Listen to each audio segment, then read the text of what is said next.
Om Namo Bhagavate Vasudevaya.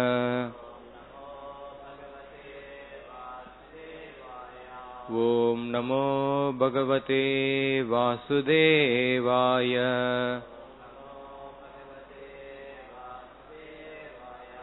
Narayanam Namaskritya Naram Chaiva Narottamam Devim Saraswatim Vyasam Tato Jayamudiraye. Nashtaprayeshu abhadreshu Nityam Bhagavata Sevaya Bhagavatir Uttamashloke Bhaktir Bhavati Naishtiki. Krishnaya Vasudevaya Devaki Nandanaya Cha Nandagopakumaraya Govindaya Namo Namaha.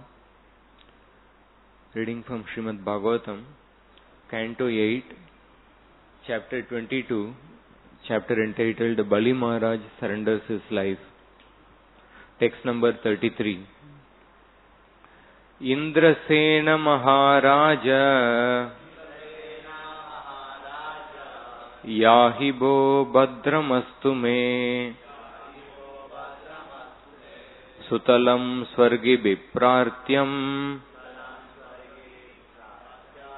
Gyati Viparivaritaha. Indrasena Maharaja Yahibo Bhadramastu Te Sutalam Swargi Vipratyam Gyati Viparivaritaha. Indrasena Maharaja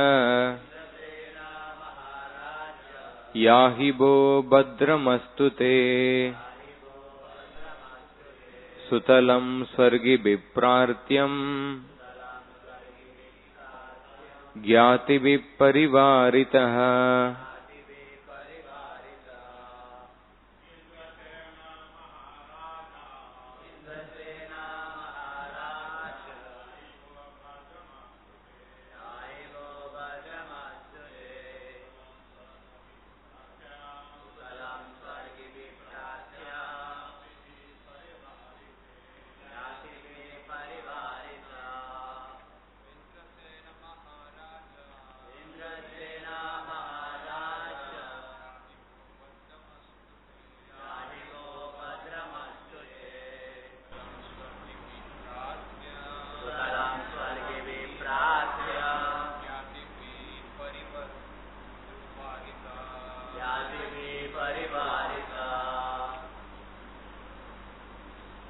Mataji.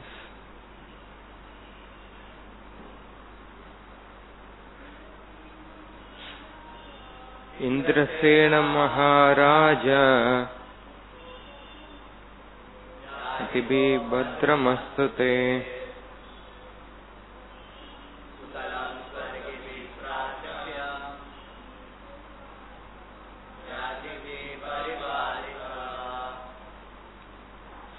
Word to word translation. Indrasena, O Maharaj Bali, Maharaj, O King, Yahi, better go, Bo, O King, Bhadram, all auspiciousness, Astu, let there be, Te, unto you, Sutalam, in the planet known as Sutala, Swargibi, by the demigods, Prartyam, desirable, Gyatibi, by your family members, Parivaritaha, surrounded. Translation and purport by His Divine Grace A.C. Bhaktivedanta Swami Srila Prabhupada. Translation. O Bali Maharaj, Indrasena, now you may go to the planet Sutala, which is desired even by the demigods. Live there peacefully, surrounded by your friends and relatives.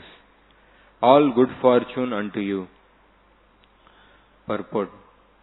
Bali Maharaj was transferred from the heavenly planet to the planet Sutala, which is hundreds of times better than heaven, as indicated by the words Swargibhi Prartyam. When the Supreme Personality of Godhead deprives his devotee of material opulences, this does not mean that the Lord puts him into poverty. Rather, the Lord promotes him to a higher position. The Supreme Personality of Godhead did not ask Bali Maharaj to separate from his family. Instead, the Lord allowed him to stay with his family members.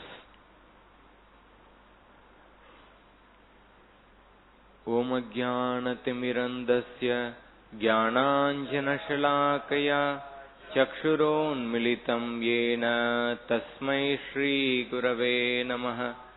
Shri Chaitanya Manobishtam Stapitam Yena Bhutale Swayam Rupa Kadamayyam Tadati Swapadantikam Vandeham Shri Guru Shri Yuta Padakamalam Shri Gurun Vaishnavamscha Shri Rupam Sagrajata Sahagana Raghunathanvitam Tam Sajivam Sadvaitam Savadutam Parijana Sahitam Krishna Chaitanya Devam Shri Radha Krishna Pada Sahagana Lalita Shri Vishakhanvitamscha.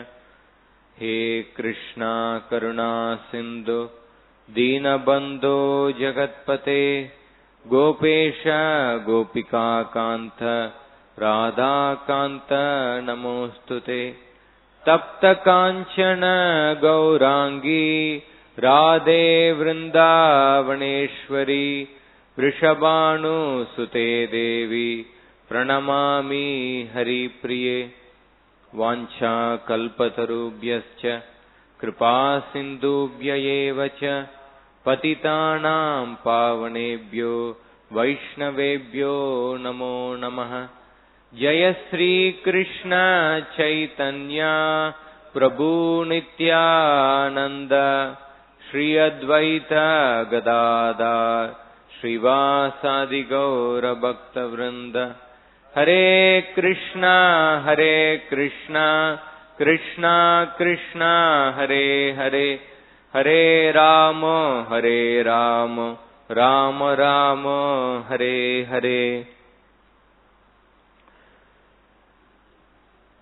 I seek the blessings of all the devotees for attempting to speak Srimad Bhagavatam. In today's verse, Vamanadeva is telling to Bali Maharaj to go to the Sutala planet. In fact, Vamanadeva is saying that this Sutala planet is actually more opulent than the heavenly planets. It is desired even by the demigods in heaven. And then he says to Bali Maharaj to live there peacefully along with his friends and relatives. All good fortune unto you. So Srila Prabhupada makes a nice point in the purport. He is saying that the Supreme Personality of Godhead did not ask Bali Maharaj to separate from his family. Instead, the Lord allowed him to stay with his family members. So, in this regard, we see that many times when a person takes to spirituality, sometimes people have the misconception that if you have to take to spiritual life, one has to cut off one's relation with his family members. But here, Vamanadeva is telling to Bali Maharaj, you can stay with your relatives and family members, and he's saying that all good fortune unto you. So, spiritual life is not actually simply about, it's not about simply cutting off one's relation with the family members or relatives. It is actually about developing an attachment towards Krishna, the Supreme Personality of Godhead. So basically, there are two principles. One has to develop attachment towards Krishna and the devotees, and one has to develop detachment towards anything which is not related to Krishna. Even in the first canto, I was reading yesterday, when Parishit Maharaj asked a question to Shukdev Goswami, he says that, please tell me what is the subject matter which is to be heard, chanted and remembered. Please also tell me what is not to be heard, chanted and remembered. So he wants to know what one should hear. He also wants to know that what one should not hear. So when a devotee is actually, the person is trying to progress on the spiritual path, one has to be always conscious of Krishna. At the same time, one has to be cautious of Maya. There are certain things which will make a person more and more conscious of Krishna, which will increase one's attachment towards Krishna, and certain things which will actually decrease one's attachment towards Krishna. So one has to accept what is favorable, and one has to reject what is unfavorable. So sometimes in somebody's case, associating with family members may be an impediment for progressing in Krishna consciousness. So in that case, a devotee, without disrespecting the family members, he actually he does not associate with them. So association basically means having a emotionally filled dealings with the other person. So if a person is not practicing Krishna consciousness, then he actually he does not associate with them, but a person does not disrespect such a person.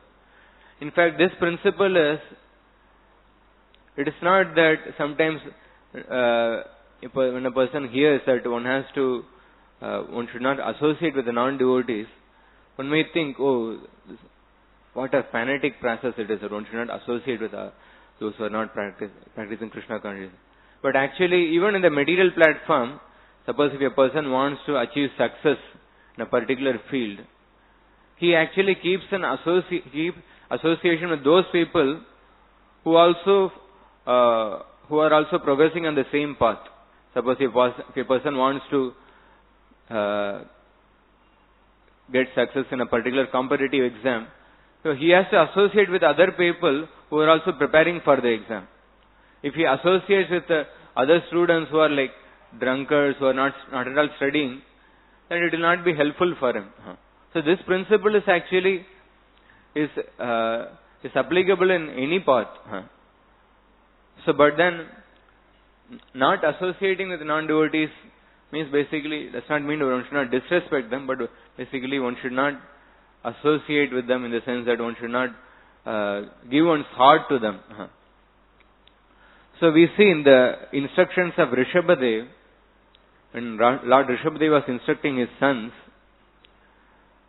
he begins his instruction by saying, Nayam deho deha bhajam niloke kashtan kaman arhati vidbhujamye. He is saying, the purpose of human form of life is not simply to enjoy sense gratification, which is available even in the species of like dogs and hogs. In fact, the purpose of any person who has got a material body, purpose of especially human beings, is to actually is actually to perform tapasya, and so that he can ultimately achieve liberation. Tapo divyam putraka yena sitvam. One has to perform tapasya in order to situate oneself in the divine position of devotional service to the Lord. Shuddhyet yasmat brahma saukyam tvanantam. So, the purpose of human form of life is to get unlimited happiness. Brahma, the happiness in the transcendental platform which is unlimited. Brahma saukyam anantam.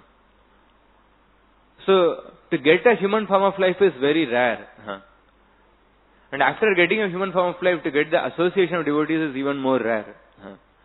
I always give this example. Like there is this particular verse spoken by Lord Shiva in the Srimad Bhagavatam.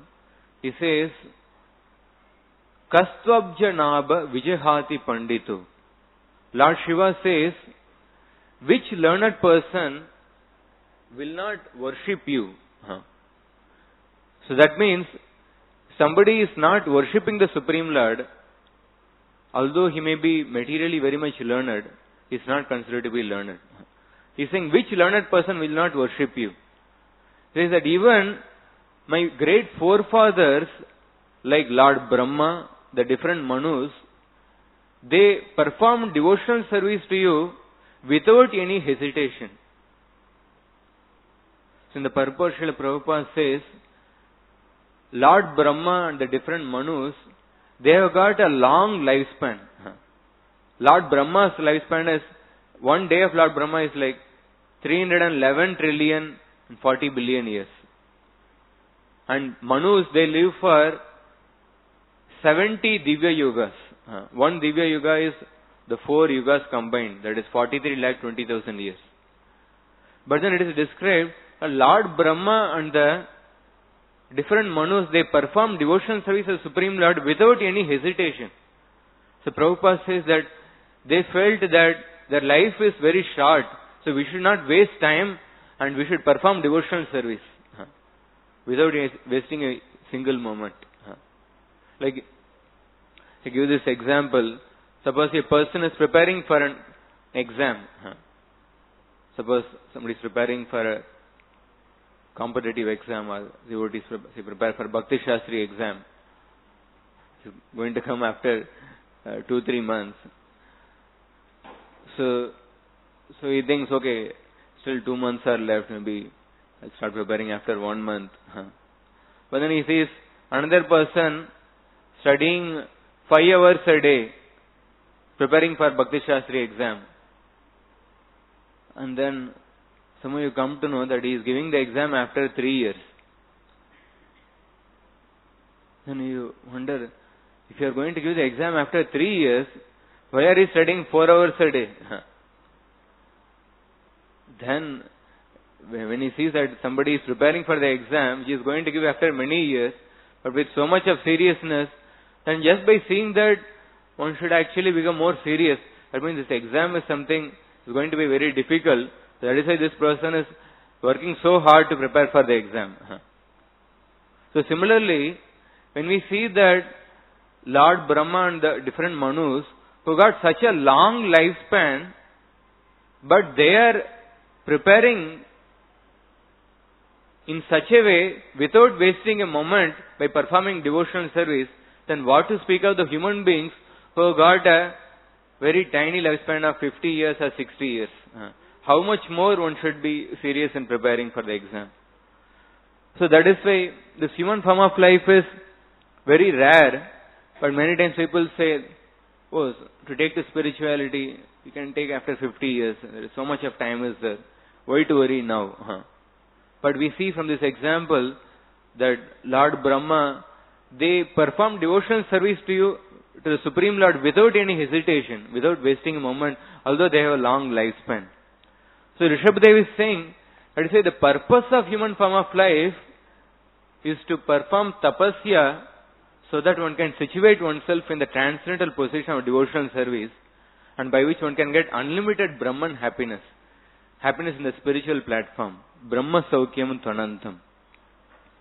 Then in the next verse he says, how to get that infinite spiritual happiness. He is saying, Mahat Sevam Dwaram Ahur Vimuktes. One should, in order to get spiritual happiness, one should associate with the saintly persons, or one should render service to the saintly persons, and one should not, and then he is saying, by rendering service to the saintly persons, one can achieve liberation, but by associating with people who are attached to sense gratification, one will actually go to hell. Saying, Mahat Sveram Dwaram Ahur Vimuktes, Tamo Dwaram Yoshitam Sangi Sangam.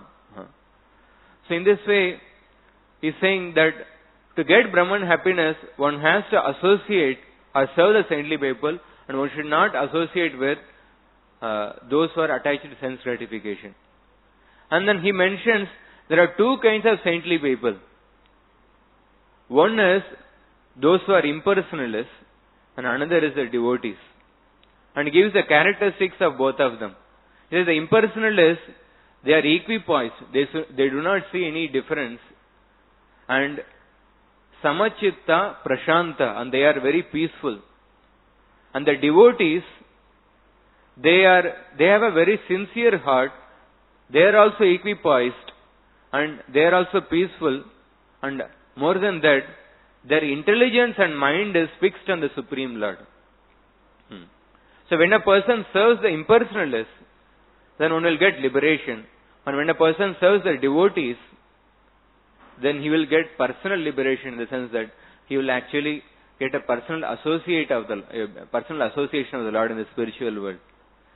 Then in the third verse, he gives specific characteristic of the second type of saintly person, that is, especially talks about the devotees. He says, Yeva Maishe Krita Sambrutata Janeshu Deha Bharavartikeshu. He is talking about the devotees. He is saying, those who are interested in reviving Krishna consciousness, those who are devotees, they are only interested in increasing their love towards Krishna. Their goal is to develop, to get Krishna Prem. And such devotees, they are not attached to family, wealth, or relatives, or any kind of sense gratification. Although they may be householders. He is saying that they are not householders. They may be householders, but they are not attached to family and relatives. So Prabhupada says that, Prabhupada translates in this way. He says, they are not attached to their homes, although they may be householders. Nor are they attached to wives, children, friends, or wealth. At the same time, they are not indifferent to the execution of their duties. So they may be in the householder life, and they are not indifferent to the execution of duties, but they are not attached to the different objects. And then he says, such people are interested in collecting only enough money to keep the body and soul together. So they may be earning money, but for the purpose of serving the Supreme Lord. So in this way, Rishabhadeva is, in the beginning instructions, he is telling that one should associate with the devotees, and the characteristic of a devotee is, they are not attached to family, wealth, etc. In fact, he goes on to say, he speaks that famous verse, he says, Pumsa Striya Maituni Bhavam Evam. He says that the attraction between male and female is the basic principle of material existence. Because of this attraction, it actually increases, it increases attachment towards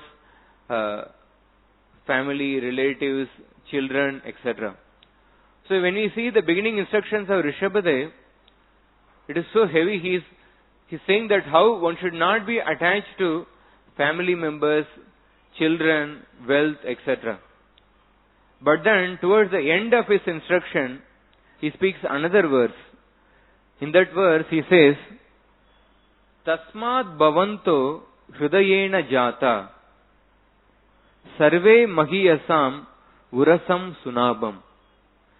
He is telling to his sons, my dear boys, you are all born from my heart, which is the seat of all spiritual qualities. Therefore, you should not be like materialistic and envious men. So, Prabhupada makes a very interesting point, especially about this point. Rishabhadeva is telling to his sons, you are all born from my heart. So, Prabhupada says that actually a child takes birth through genitals. But then here, Rishabhadeva is saying that you are all born from my heart.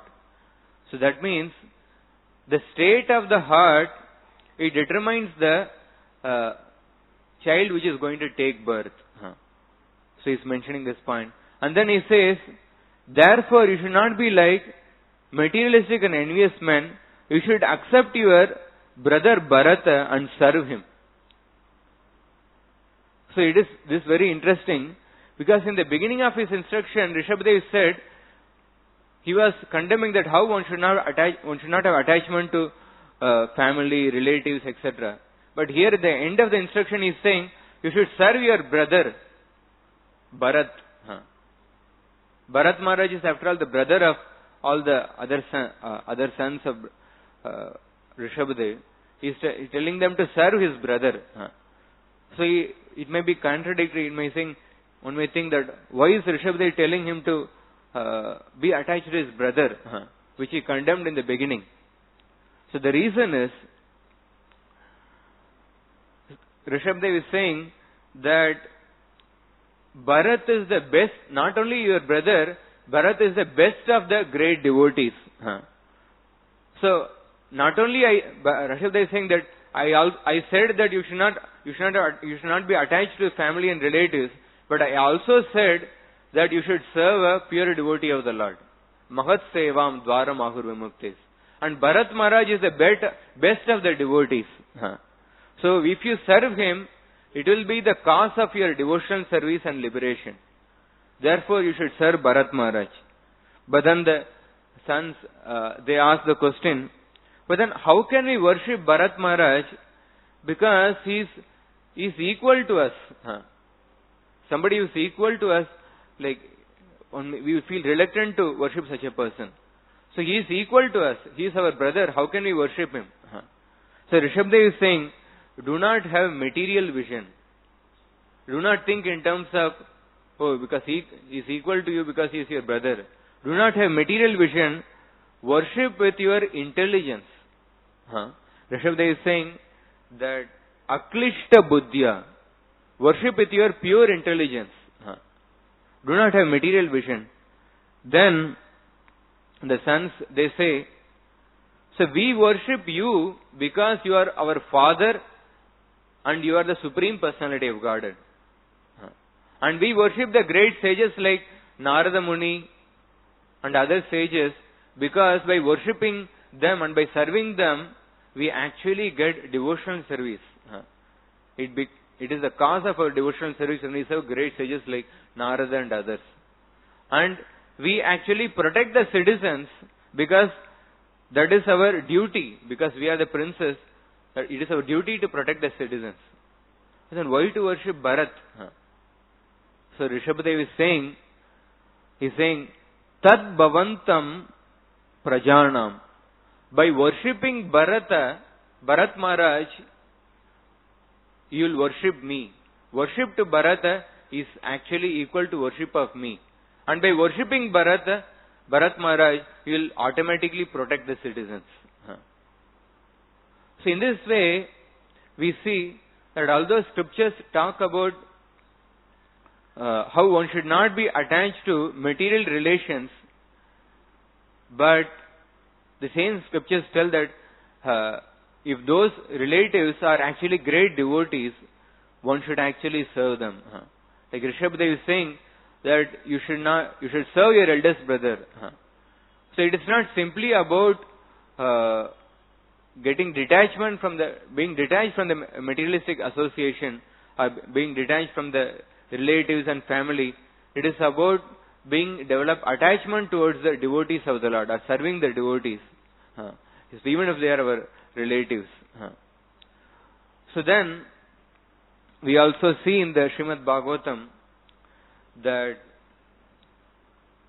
in the 6th canto of the Srimad Bhagavatam, when Narada Muni goes to preach to the sons of Daksha Prajapati, it's explained that Daksha Prajapati, his service was to increase the population. So initially he had produced 10,000 sons called Haryeshvas. And then when he produced, he sent them for performing austerities at Narayana Saras.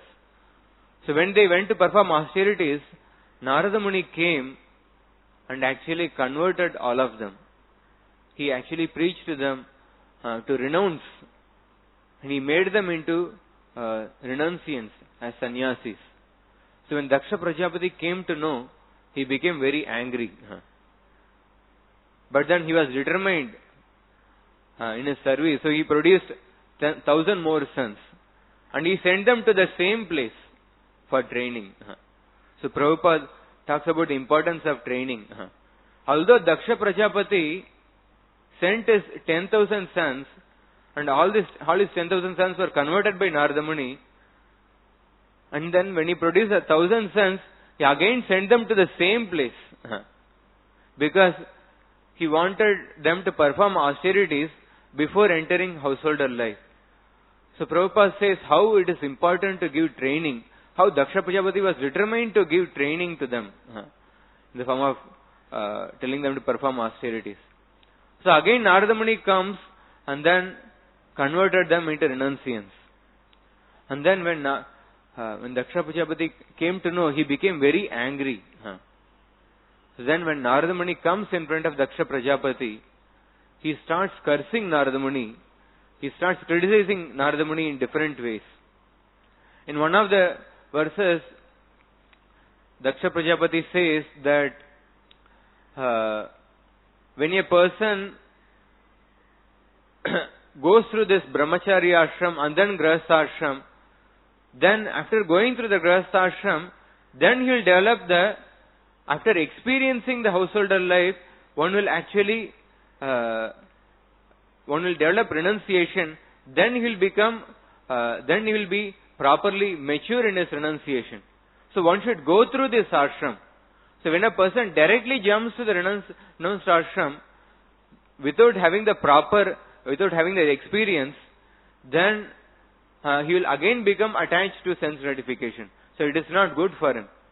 So but you have actually done such a injustice to my sons by directly inspiring them to take to the renounced order. So there, Srila Prabhupada says that when a person goes through experience, that does not mean that he will always actually develop renunciation. He gives an example, just like when a lady goes through the labor pain, many times she makes a decision that I will again not give birth to a child. This is the last child, because of the experience of the pain. But then, although she experienced that pain, she makes that decision at that time. But then, but she again gives birth to more children later. So he says that experience does not necessarily lead to wisdom or renunciation. But what actually, in order to get renunciation, what is really needed is one has to get the blessings of the devotees. So one may go through the experience, but still one may not develop the renunciation. But one may not go through the experience, but if a person gets the blessings of the devotees, without going through that experience, one can actually get that realization, one can get renunciation. So basically the point which Prabhupada makes is the power of the blessings of the devotees.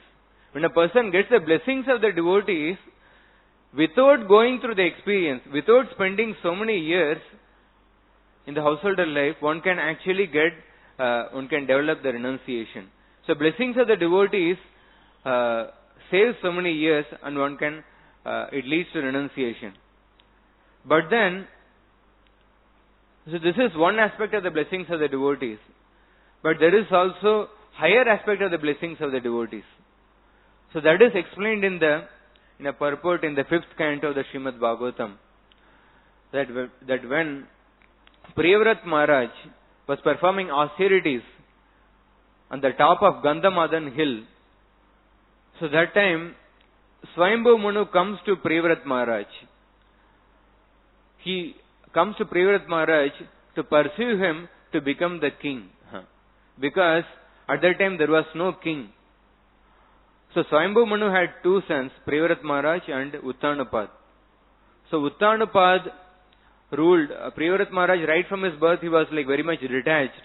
So he was a brahmachari performing austerities under the guidance of Narada Muni. So Uttanapad became the king, and then after Uttanapad, Dhruva Maharaj became the king, and then the descendants of Dhruva Maharaj, they were ruling the kingdom up to the Prachetas, the sons of Prachina Barhishat. So then after the Prachetas gave birth to Daksha. And this Daksha Prajapati went to perform austerities. So because he went to perform austerities, he was performing austerities practically for 3 manvantaras. At that time there was no king. So Swayambhu Manu goes to Priyavrat Maharaj, who was performing austerities for thousands of years at the top of Gandhamadan hill, to pursue him to take the responsibility of kingship. So but then Priyavrat Maharaj, he did not want to become the king, so he did not accept the proposal of Swayambhu Manu. So because Swayambhu Manu, because he rejected the proposal of Swayambhu Manu, at that time Lord Brahma himself comes from the Satya Loka, along with Lord Shiva and the 4 Vedas personified. So when Lord Brahma comes, Lord Brahma smiles at Priyavrat Maharaj, and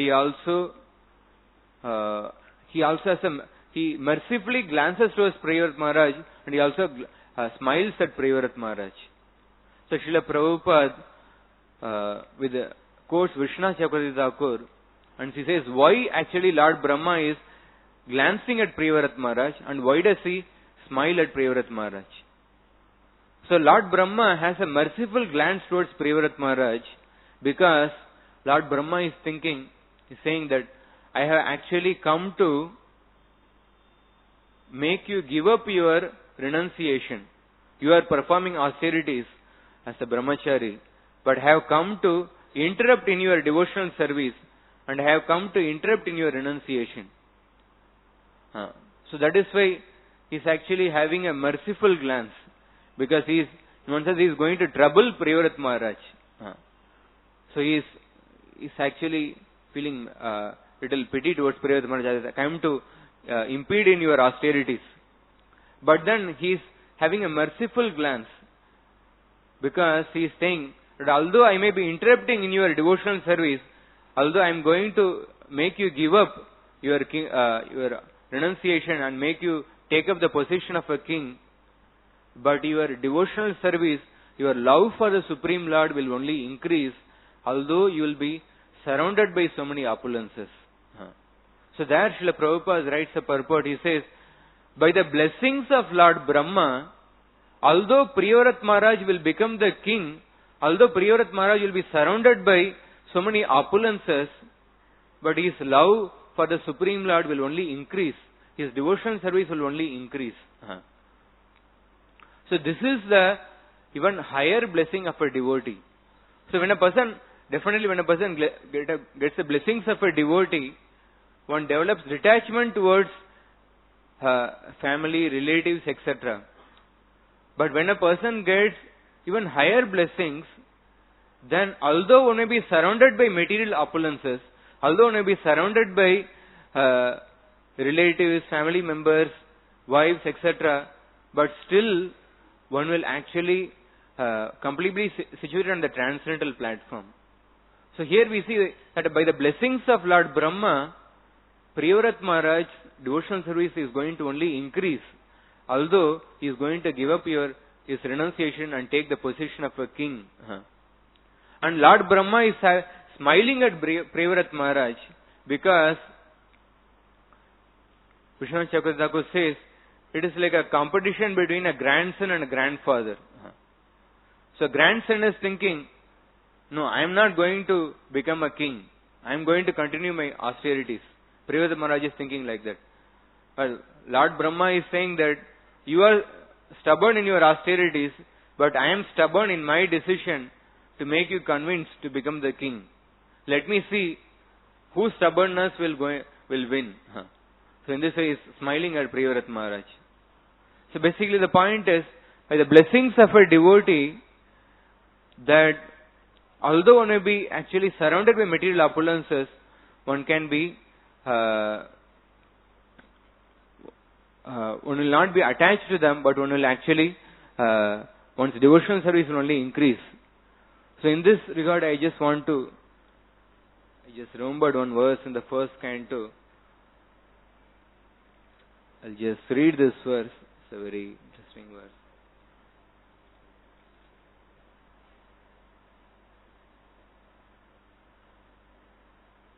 Yeah.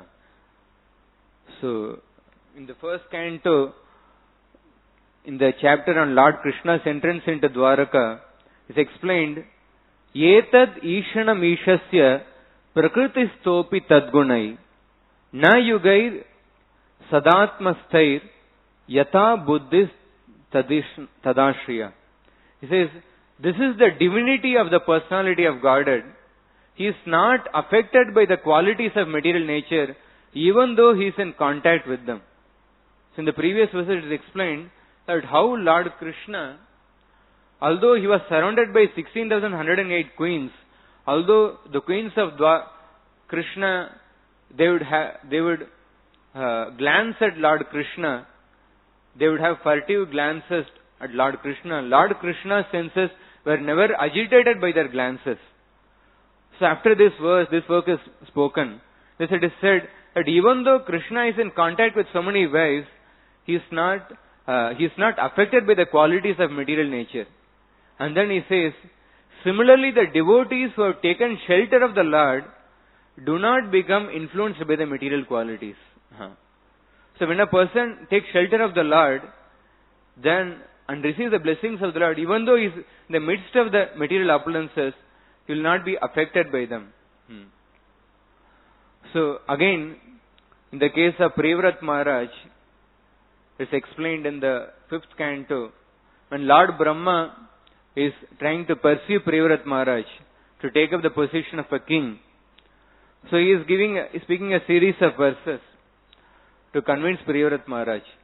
First, Lord Brahma is telling to Prevrat Maharaj, he is saying that how the living entities are completely dependent on the Supreme Lord. So in 3 verses he says, first he says that the living entities are dependent on the Supreme Lord for getting their material bodies.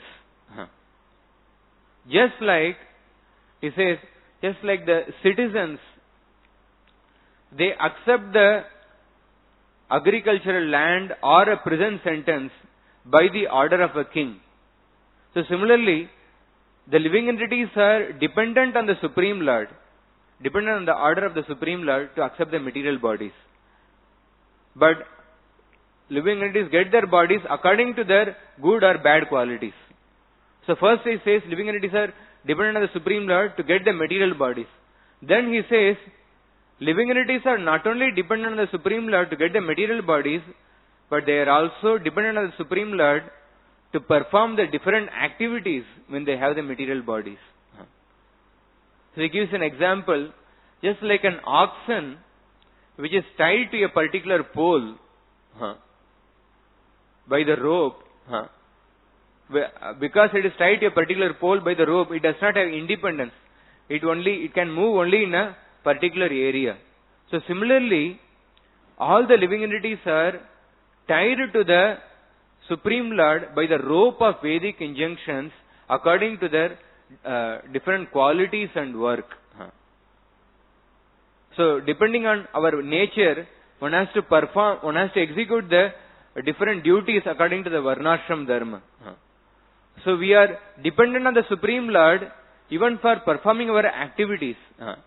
So just like an oxen is tied to a pole by the rope, similarly the living entities are tied by the rope of Vedic injunctions to the Supreme Lord to perform their activities.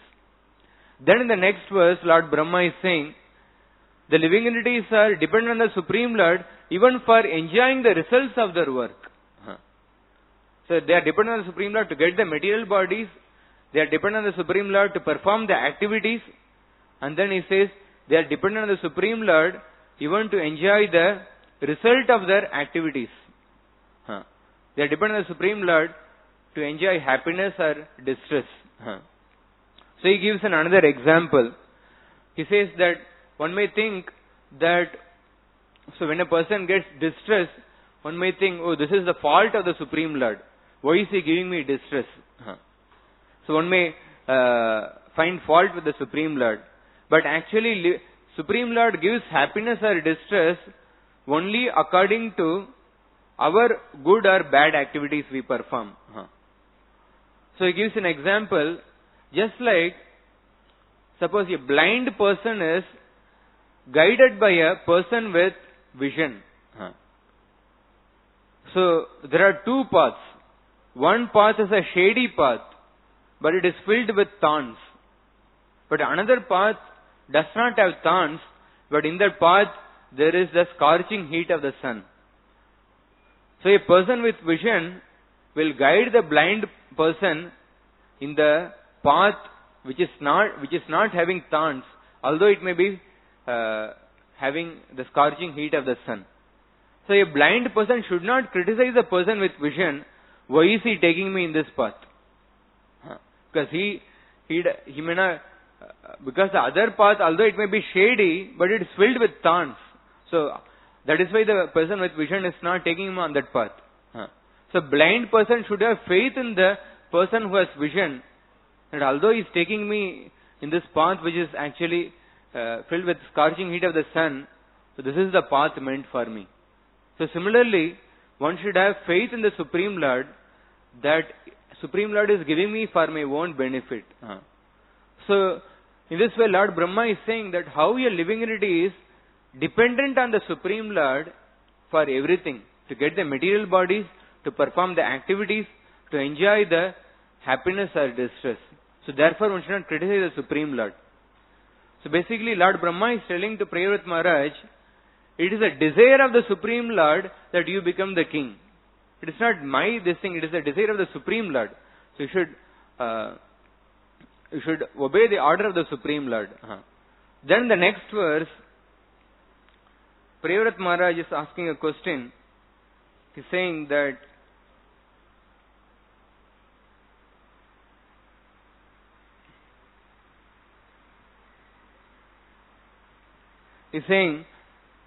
Priyavrat Maharaj may question, but then this applies to a person with this applies to an action of an ignorant person, not to a jnani who is above the knots of karma.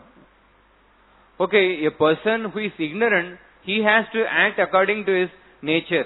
He has to act according to the varnashram dharma. He has to perform the duties according to that. But a person who is above the knots of karma, who is already liberated, he does not need to follow these rules of the varnashram dharma. So then in regards to that, Lord Brahma is saying, Muktopi yavad.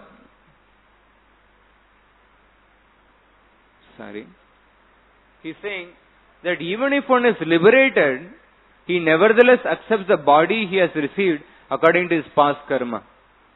So even if a person is liberated, even such a person, he accepts his body which has obtained because of his past prarabdha karma. So even such a person will perform the activity in that body. He gives an example, just like when a person is sleeping, he gets different dreams. So when he wakes up, although a person he may be liberated, but he still remembers the dream. And then he remembers he remembers the dream, but then he performs activities not being attached to the situation in the dream. So similarly, a liberated person, although even he performs activities according to the material body he has obtained, he does not reject the activities which he is supposed to perform. So he is saying, in this way, Lord Brahma is telling to Priyavrat Maharaj, you may think you are liberated, but then you should perform activities according to your nature. You should become the king.